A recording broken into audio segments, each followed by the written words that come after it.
he did left everyone stunned. The diamond ring left a scar. When Iris Dalton threw herself between a socialite's hand and a confused elderly woman's face, the blow landed on her instead. Hard enough to split skin. Hard enough to end her career.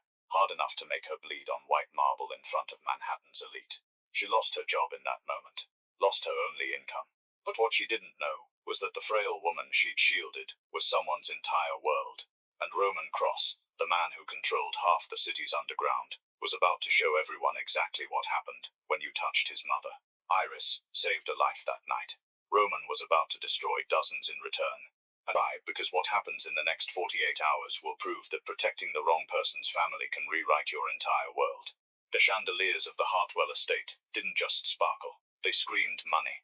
Light refracted off crystal teardrops, casting dizzying rainbows over hundreds of guests swarming the ballroom. For Iris Dalton, the light wasn't beautiful. It was a spotlight on her exhaustion.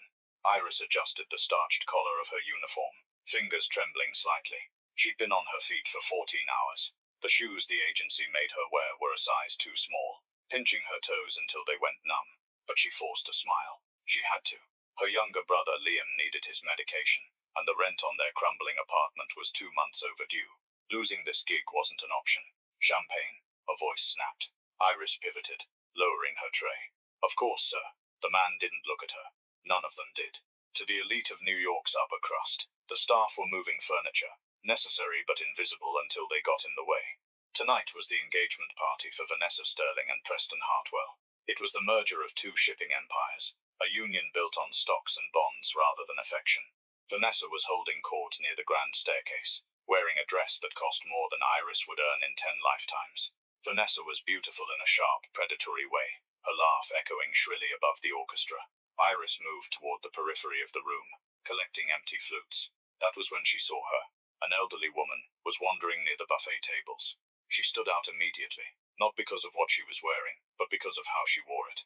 Her dress was black and modest, clearly high quality, but it lacked the ostentatious flash of the other guests. She looked confused, clutching a small worn leather purse with white-knuckled intensity. Her grey hair was pulled back in a severe bun, but wisps had come loose. She looked lost. Iris paused, watching. The woman reached for a canapé, her hand shaking. As she pulled it away, she bumped into a waiter rushing past.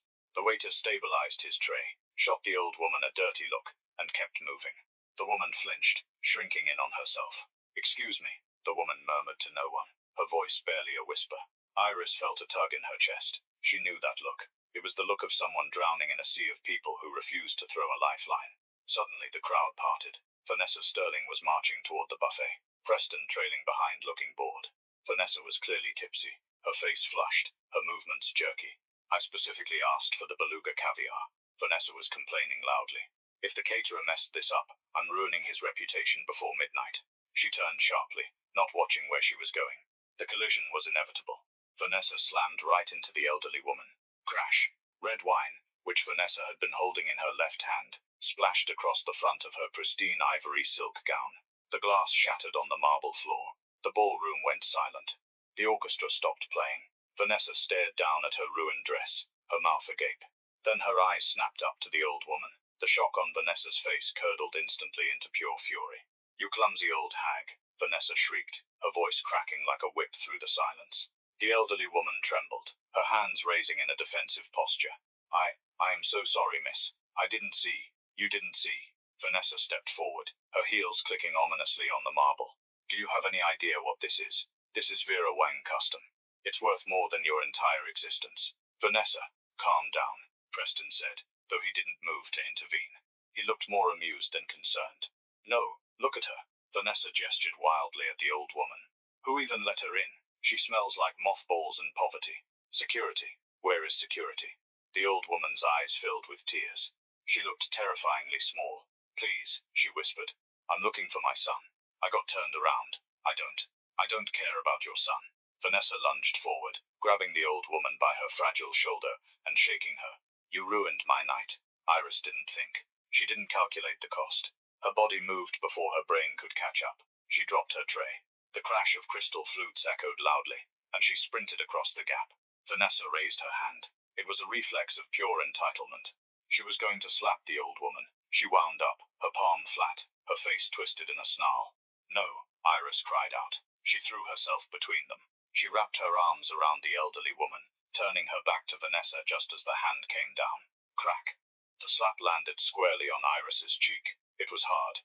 Vanessa wore a heavy diamond ring, and the metal bit into Iris's skin, cutting her cheekbone. The force of the blow knocked the wind out of her, and her head snapped to the side. The silence in the room deepened, becoming heavy and suffocating. Iris blinked, tasting copper. Her face burned like it was on fire. But she didn't let go of the old woman. She held her tighter, feeling the frail body shaking against her own. "Are you okay?" Iris whispered to the woman. The old woman looked up, her dark eyes wide with shock. "Child, how dare you?" Vanessa screamed, shaking her stinging hand. "You filthy servant. You threw yourself at me." Iris slowly turned to face her. Blood trickled down her cheek, stark red against her pale skin.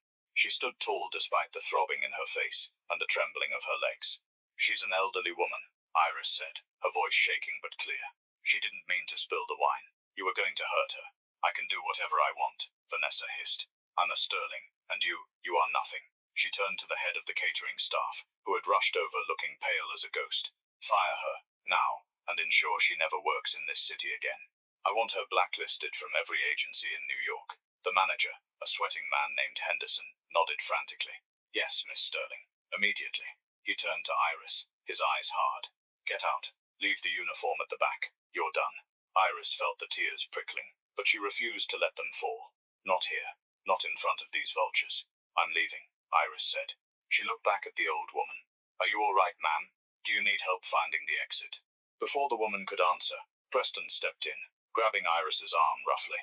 "You heard the lady. Get out before we call the police for assault." Iris pulled her arm free. She gave the old woman one last reassuring squeeze on the hand. "Be safe," she whispered. Then, head held high despite the blood and the humiliation, Iris Dalton turned and walked out of the ballroom. She left behind her job, her dignity, and her only source of income.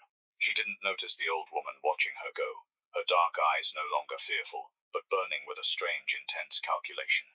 The old woman reached into her purse, not for a tissue, but for a phone. She dialed a single number. "Roman," the woman said, her voice steel beneath the tremor. "Come get me, and bring the car, the big one." 3 days passed before the next strike, but Roman Cross had been working every second of them. Iris spent those days in a kind of surreal disbelief.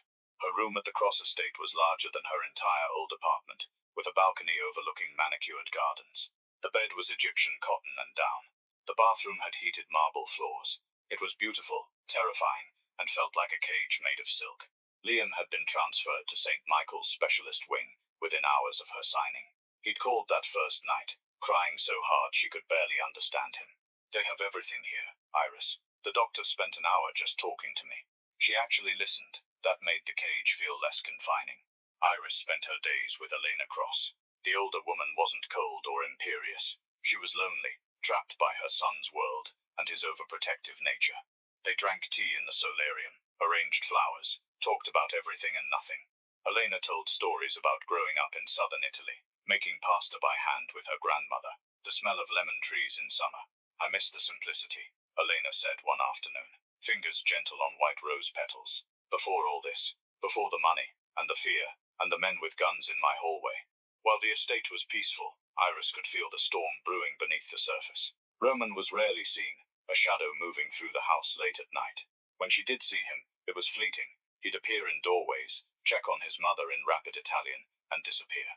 His eyes would flicker to Iris for the briefest moment, unreadable, assessing, then he'd be gone. She didn't know what he was planning, but she could feel it building like pressure before a storm. The first strike happened on Tuesday. Iris was in the library with Elena, reading aloud, when the heavy oak doors opened. Roman walked in dressed in a sharp 3-piece suit that made him look like a shark in human clothing. "Turn on the television," he said. Elena clicked on the news. "Special shipping stock plummets amid fraud allegations." Iris gasped, covering her mouth. On screen, a reporter stood outside Sterling headquarters. "Chaos on Wall Street this morning, as massive irregularities were discovered in Sterling shipping manifests. An anonymous tip led federal investigators to uncover millions in unpaid tariffs and ghost ships. The stock has dropped 40% in the last hour. Trading suspended." The screen cut to Preston Hartwell, pushing past paparazzi, fully. Iris stared, mouth dry. She turned slowly to Roman. He was watching with a face carved from marble. swirling scotch with deliberate movements. You did this? Iris asked, voice barely audible. Roman looked at her, eyes cold, calculating, devoid of remorse. I didn't do anything. I merely shined a light on truth. Preston Hartwell has been cooking books for years to fund gambling debts. I just made sure SEC found the right ledger. But Vanessa, watch, Roman commanded. The news cut to live feed from charity gala at Plaza Hotel. Luncheon, Vanessa had been promoting all week. Camera zoomed on ballroom. Vanessa at podium in pink, trying to give speech about women's empowerment. Suddenly, two men in windbreakers with FBI on back walked onto stage. Audio fuzzy, but image crystal clear. Crowd gasped. Vanessa looked confused, then furious. Pointed finger at agents, mouth moving in clear scream. One agent calmly took her wrist, spun her around, cuffed her. Oh my God, Elena whispered, crossing herself. They're arresting her. Obstruction of justice, Roman said, sipping scotch. And complicity in wire fraud. Her fiancé used her personal accounts to hide money. Forged her signature. She didn't know too stupid to understand forensic accounting, but law doesn't care. Intent isn't required for complicity. On screen, Vanessa screaming, mascara running in black streaks, marched off stage in front of New York's elite. Cameras flashed. The woman who'd called Iris nothing 3 days ago was now paraded in handcuffs in front of everyone who mattered. The engagement party had been her peak. This was the trench. Iris felt a mix of shock and something darker. Guilty, vicious satisfaction. Is this the end of it? She asked. Roman turned to her, set down glass, walked over, placed hand on back of her chair, leaned down so face was inches from hers. Smell of him intoxicating, sandalwood and gunpowder, and something darker that made pulse race. The end. Roman chuckled darkly. Iris, this is the prologue. Vanessa took your dignity. I took her reputation. Next I take their legacy. Seems cruel, Iris whispered, looking at crying woman on screen. Roman studied her face.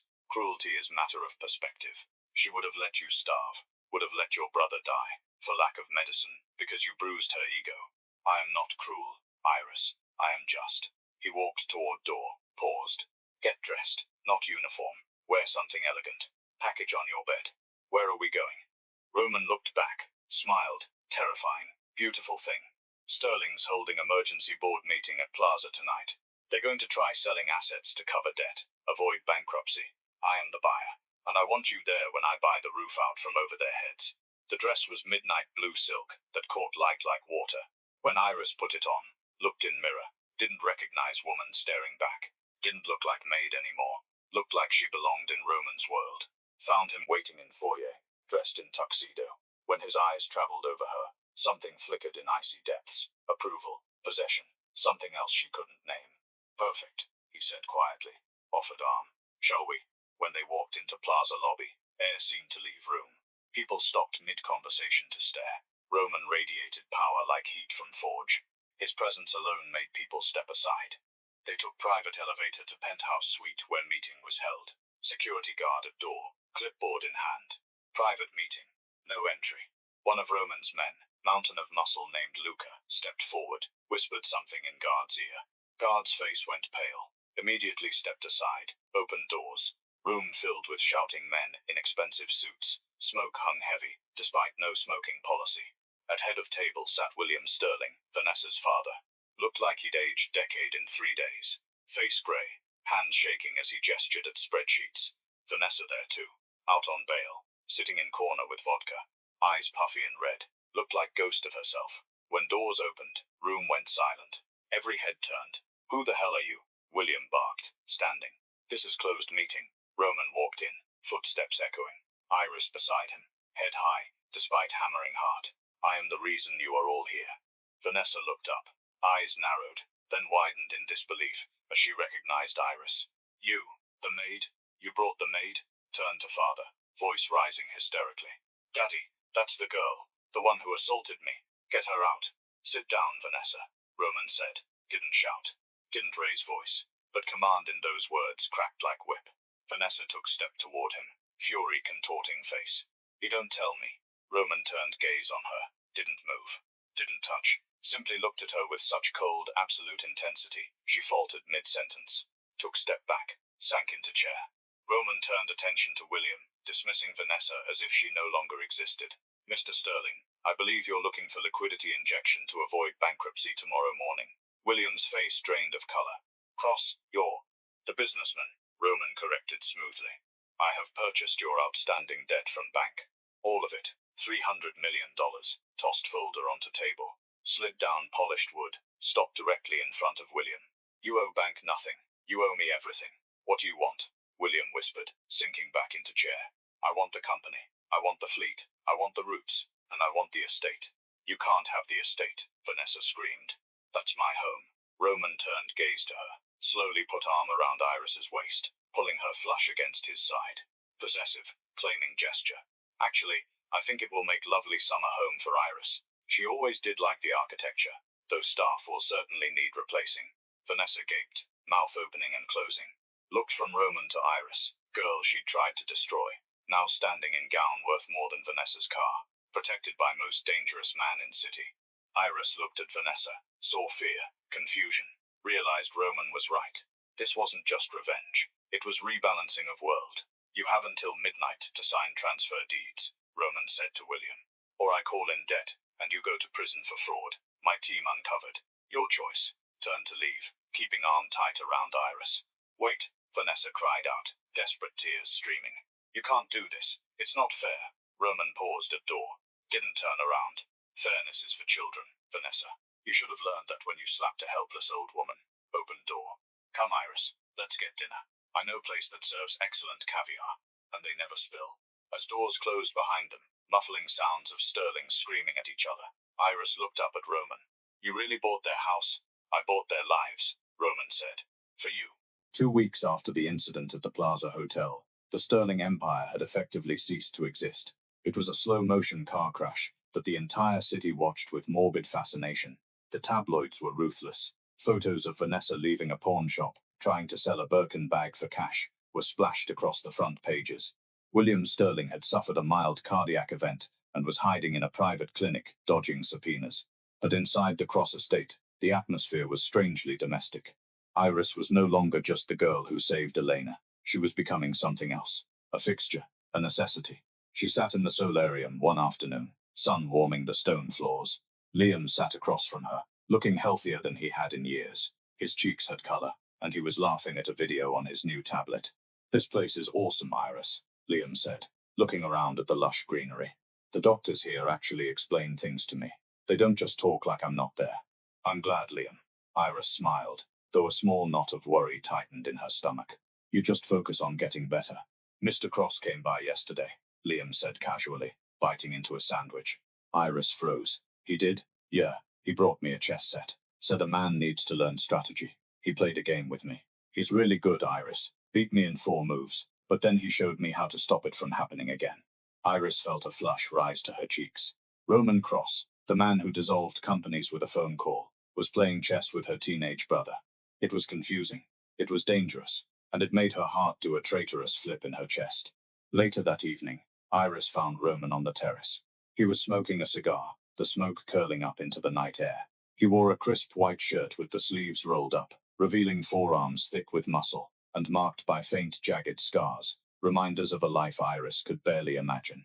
You visited Liam, she said, stepping out of the shadows. Roman turned. His expression was unreadable as always. The boy has a sharp mind. It would be a waste to let it rot in a public school system that doesn't care. You've done so much, Iris said, moving to the railing beside him. The house, the medical bills, the protection. I feel like I'm taking advantage. You are not, Roman said abruptly. He turned to face her. You bring peace to this house, Iris. My mother hasn't smiled this much since my father died. That is worth more than money. He stepped closer. The air between them crackled with electricity.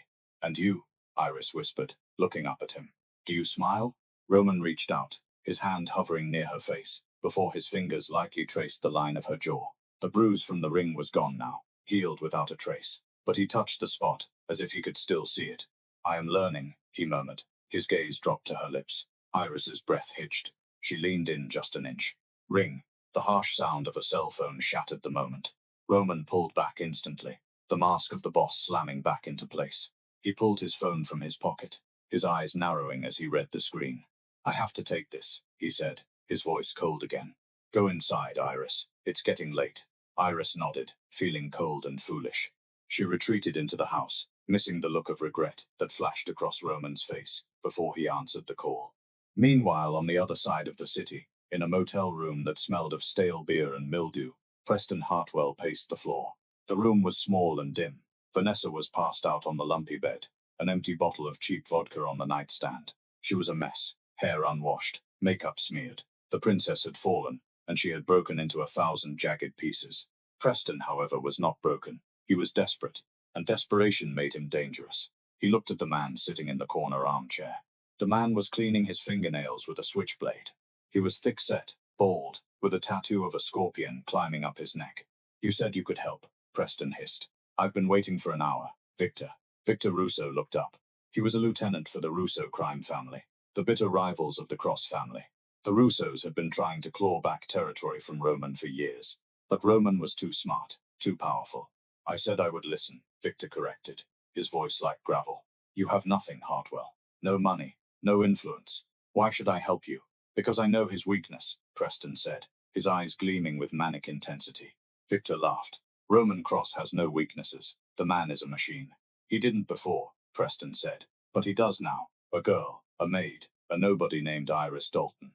She saved his mother, and now he's moved her into the estate. He bought my fiancée's family home, just to give it to her. He's obsessed, Victor. I saw the way he looked at her at the plaza. He looked at her like she was the only thing in the room." Victor sat up straighter. "Cross is sheltering a civilian in the main house." "Yes, and she leaves the house," Preston said. "She goes to St. Michael's Hospital every Tuesday and Thursday to visit her brother. Minimal security because he thinks no one knows about the brother." Victor smiled. It was an ugly expression that showed too many gold teeth. "If we take the girl, you can demand anything. Territory, money, the ports. I want 5 million, Preston said. "And I want to be the one to tell Vanessa that the girl who ruined her life is dead." Victor snapped the switchblade shut. "Done. Tuesday is tomorrow. We'll be waiting." Tuesday morning broke with a heavy grey sky. Rain threatened to wash away the city's grime, but the humidity remained thick and oppressive. Iris felt an unease she couldn't explain. As she prepared to leave for the hospital, she hesitated by the door. "Do you want me to come with you today?" Elena asked, sensing her hesitation. "No," Iris shook her head. "You have your bridge game with the ladies. I'll be fine. Mr. Cross assigned 2 guards to drive me." "Good," Elena patted her hand. "Give Liam my love. Tell him I'm baking lasagna for when he visits this weekend." Iris smiled and walked out to the waiting SUV. The guards, Rocco and Sal, were regulars. They were big, silent men who treated Iris with polite deference. "Straight to St. Michael's, Miss Iris?" Rocco asked from the driver's seat. "Yes, please." The drive was uneventful until they reached the underpass, just a few blocks from the hospital. Construction had narrowed the road to a single lane. Traffic was crawling. "I hate this city," Sal grumbled, checking the side mirror. Suddenly, a heavy delivery truck in front of them slammed on its brakes. Rocco reacted instantly, stomping on the pedal, but the SUV skidded on the wet pavement, stopping inches from the truck's bumper. "What is this idiot doing?" Rocco growled. Before he could reverse, a van screeched up behind them, boxing them in. "Ambush," Rocco shouted, reaching for his holster. "Get down, Miss Iris." It happened in seconds. The back doors of the van flew open. 4 men in balaclavas poured out carrying assault rifles. They didn't fire at the car. The glass was bulletproof. Instead, they fired at the tires, blowing them out with deafening pops. Then one of them attached something to the passenger window. A shaped charge. Boom. The window shattered inward. Sal screamed as glass sprayed him, but he managed to fire 2 shots before he was pistol-whipped into unconsciousness. The door was ripped open. A hand grabbed Iris's arm. "No," she screamed, kicking out. She connected with a shin, but the man didn't even flinch. He was huge. "Grab her. We're on a clock," a voice shouted. Iris was dragged out of the SUV into the rain. She saw Rocco slumped over the steering wheel, blood on his forehead. "Rocco," she cried. A heavy bag was shoved over her head. The world went black. She felt a needle jab into her neck. "Sleep, princess," a rough voice whispered in her ear. The last thing Iris heard was the squeal of tires as the van sped away, leaving the wreckage of the SUV smoking in the rain. The Cross estate, 1 hour later. Roman was in a meeting with his captains when his phone rang. It was a specific ringtone, the emergency line. The room went silent as he answered. He listened for 10 seconds. His face didn't change. He didn't scream. He didn't throw the phone. But the temperature in the room seemed to drop 20 degrees. His eyes, usually cold, turned into black voids. Is she alive? Roman asked quietly. He listened again. If she has a scratch on her, Roman said, his voice a low, terrifying rumble. I will peel the skin from your bones while you watch. He hung up. He stood slowly. His men, hardened criminals who had seen war, looked at him with genuine fear. They had seen Roman angry before. They had never seen him like this. This wasn't anger. This was an apocalypse. Boss, his second in command, Luca asked tentatively. They took her, Roman said. He walked to the wall safe and punched in a code. The heavy steel door swung open. He pulled out a black tactical vest and a pair of silver pistols. Who? Luca asked. Victor Russo, and that rat Preston Hartwell. They want the docks. They want a trade. He checked the chamber of his gun. Click-clack. He turned to his men.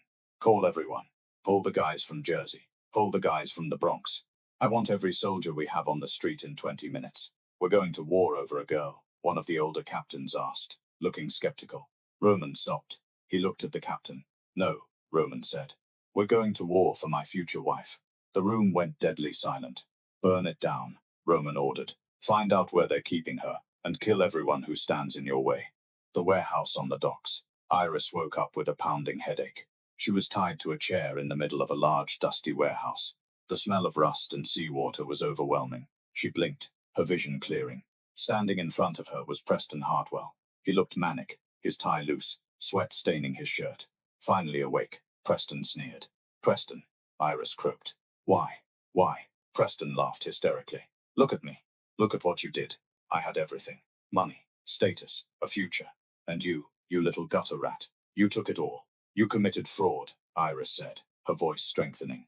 You did this to yourself. Preston slapped her.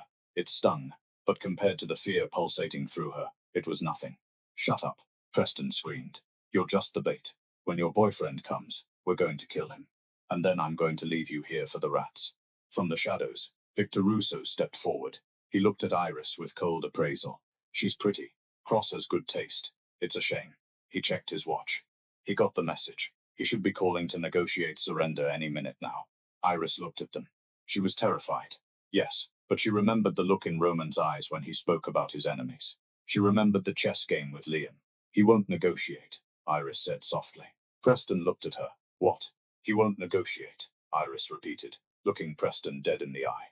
You think you kidnapped a businessman's girlfriend? You didn't. You kidnapped the devil's conscience. And now that I'm gone, there's nothing holding him back.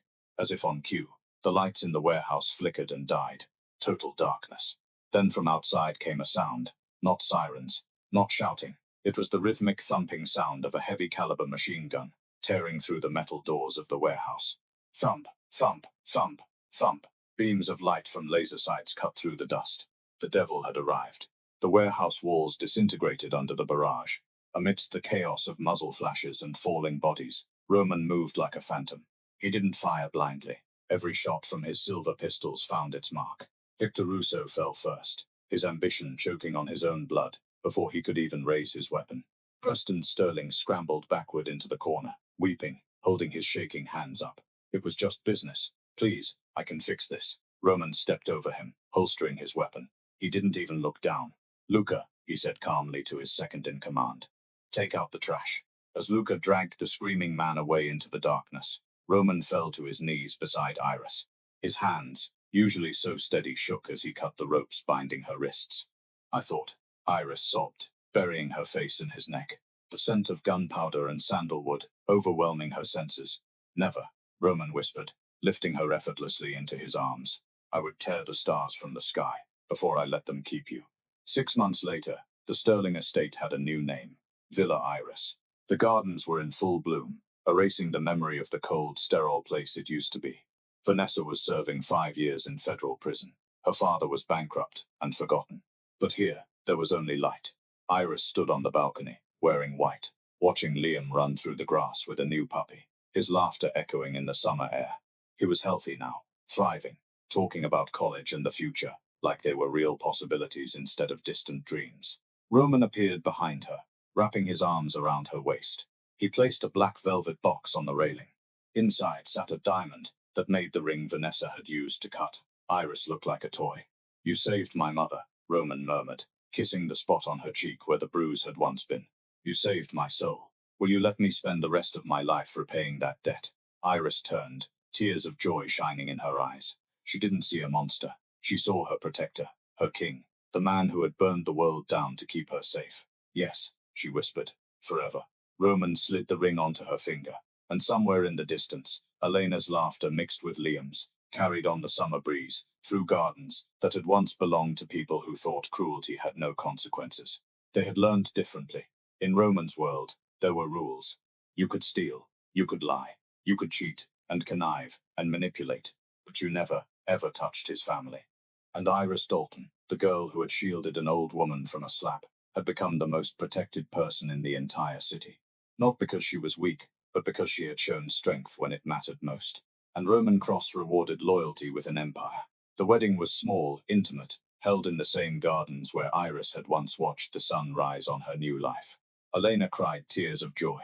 Liam walked Iris down the aisle, his steps steady and strong. And when Roman kissed his bride, the entire organization understood that the balance of power had shifted. The man who had never shown weakness now had won. But anyone who thought that made him vulnerable would learn the same lesson the Sterlings had learned. You don't go after Roman Cross's weakness, because that weakness was protected by a love so fierce it could and would burn the entire world to ash. If this story moved you, smash that. Of courage really can change everything. Sometimes protecting the right person's family